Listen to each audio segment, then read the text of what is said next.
Ousar e saber. Sejam bem-vindos ao canal Saber Filosofando. Eu sou o professor Xavier e na aula de hoje nós iremos ver transhumanismo, ruptura ou renovação do projeto moderno humanista e iluminista. Esta pergunta será o cerne da aula de hoje. Nós iremos aqui destrinchar algumas ideias relacionadas ao transhumanismo para que juntos possamos responder a essa questão. Antes de darmos continuidade à aula de hoje, eu oriento a vocês a ver um outro vídeo que já se encontra no canal relacionado ao transhumanismo. Este vídeo ele encontra-se nos cards do transhumanismo. Eu oriento vocês, primeiramente, antes de prosseguir na aula de hoje, dar uma olhada nessa aula relacionada ao transhumanismo, a fim de que não se percam na aula de hoje. Dito isso, avancemos. Transhumanismo é um movimento cultural e filosófico que vislumbra o aprimoramento humano por meio da ciência e tecnologia. O movimento defende não apenas o melhoramento e aprimoramento da nossa constituição biológica atual, mas também a aplicação da ciência e tecnologia visando a superação dos limites biológicos humanos em prol de uma nova espécie. É importante sabermos que uma vez que o transhumanismo se apoia no desenvolvimento da ciência e tecnologia em prol do aprimoramento humano, o movimento vislumbra o progresso evolucionário. Nesse sentido, o transhumanismo crê na transcendência humana a partir do aprimoramento humano que conduzirá a humanidade a uma pós-humanidade. Isso é melhor compreendido a partir da ideia de transhumano e pós-humano. Nick Bostrom, um dos teóricos mais importantes do transhumanismo, define o transhumano como humano moderadamente aprimorado, sendo entendido como ser transicional cujas capacidades estão entre o humano não aprimorado e o pós-humano completo, ao passo que o pós-humano é entendido como ser futuro que não se assemelha ao ser humano atual. Não à toa que o pós-humano é definido com capacidades muito maiores do que o ser humano e o transhumano, pois ele é o resultado de um aprimoramento radical. Todavia, é importante destacar que Nick Bostrom defende uma proposta mais moderada do transhumanismo, qual seja a que não se aparta completamente do biológico, pois sua posição no que diz respeito ao aprimoramento por meios tecnológicos é uma extensão conservadora da ética e de valores tradicionais, entenda-se, de valores humanos, por exemplo, dignidade humana. Nesse sentido, suas pretensões não consistem em transfigurar a natureza humana em prol de uma outra espécie que não mais seja a espécie humana.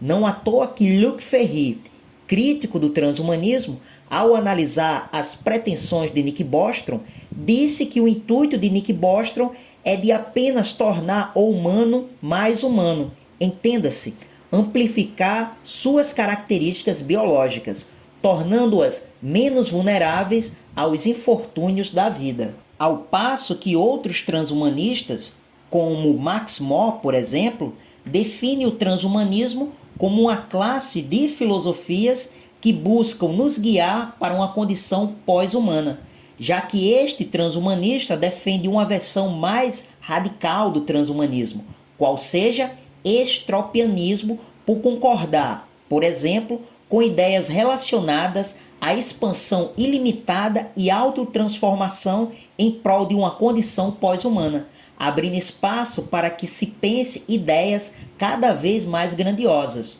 como, por exemplo, a de Kurzweil, outro transhumanista que defende uma proposta ainda mais radical, qual seja singularitarianismo, isto é, uma hibridização sistemática homem-máquina, mobilizando a robótica e a inteligência artificial ainda mais que a biologia. Neste caso, trata-se mesmo de sair completamente, ao mesmo tempo, do biológico e do humano. Diante de ambas as ideias, É possível afirmar que, uma vez que os ideais do transhumanismo são amparados pelos avanços da ciência e tecnologia, as pretensões do transhumanismo mais moderadas podem ser vistas como transição para o mais radical devido ao seguinte entendimento: a aceleração de uma evolução é alimentada pelo crescimento de sua própria ordem. Dito isto, a seguinte questão surge: as propostas do transhumanismo são uma ruptura completa ou parcial ou renovação do projeto moderno, humanista e iluminista? A resposta para a pergunta encontra-se na história da filosofia, que nos permite intuir que o transhumanismo pode ser pensado como um movimento que tem raízes no humanismo clássico. No século XVIII, por exemplo, o filósofo e escritor Diderot expôs sua teoria sobre a vida e a natureza, apontando que a matéria não é imóvel, ou seja, não é fixa, portanto, sujeita à evolução. Por tais razões, Diderot concluiu que cada espécie em existência se transforma e dá à luz a uma nova espécie. O filósofo deduziu também que a consciência do ser humano é produto da matéria cerebral e, por isso, ela pode ser desfeita e reconstruída em favor de uma criatura mais inteligente. O também filósofo Condorcet refletiu acerca do aperfeiçoamento das faculdades intelectuais e físicas do ser humano, inferindo que a espécie humana deve melhorar por novas descobertas da ciência. Esses dois filósofos iluministas viam a ciência como ferramenta capaz de reconstruir o homem, aperfeiçoá-lo em prol do progresso. Não à toa, Luc Ferry disse que, apesar do pouco desenvolvimento científico em sua época, Condorcet, por exemplo, já sonhava mesmo com um aumento do potencial natural e não apenas social e político do ser humano, em que vemos que o transhumanismo pode, sem muito exagero, apoiar-se em certa tradição do humanismo clássico. Esse entendimento já havia sido apontado pelo próprio Nick Bostrom quando disse que o transhumanismo tem raízes no humanismo racional, que elas são raízes do iluminismo. Não à toa que Nick Bostrom reconhece Condorcet como aquele que especulou, antes mesmo da aparição da expressão transhumanismo com Julius Huxley, acerca da extensão da vida humana a partir da ciência. Por tudo isso, o transhumanismo pode ser visto como a extensão do humanismo, do qual é parcialmente derivado.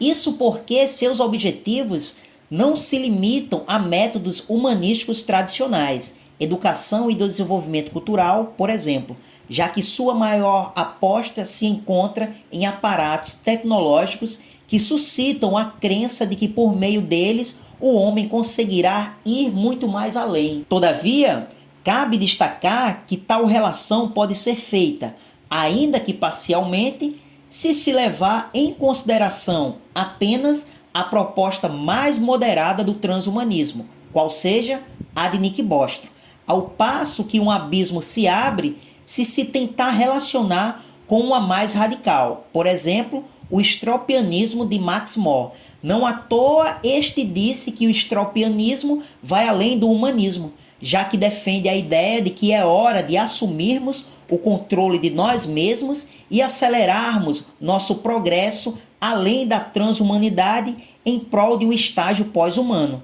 Esse posicionamento não poderia ser diferente, uma vez que o foco da proposta de Max More não é o transhumano, mas o pós-humano. Contudo, não se pode negar que o transhumanismo, queira seja a proposta moderada ou a proposta radical, é uma consequência do humanismo moderno, pois é secular e racionalista. Eu fico por aqui e nos encontramos na nossa próxima aula. Até logo!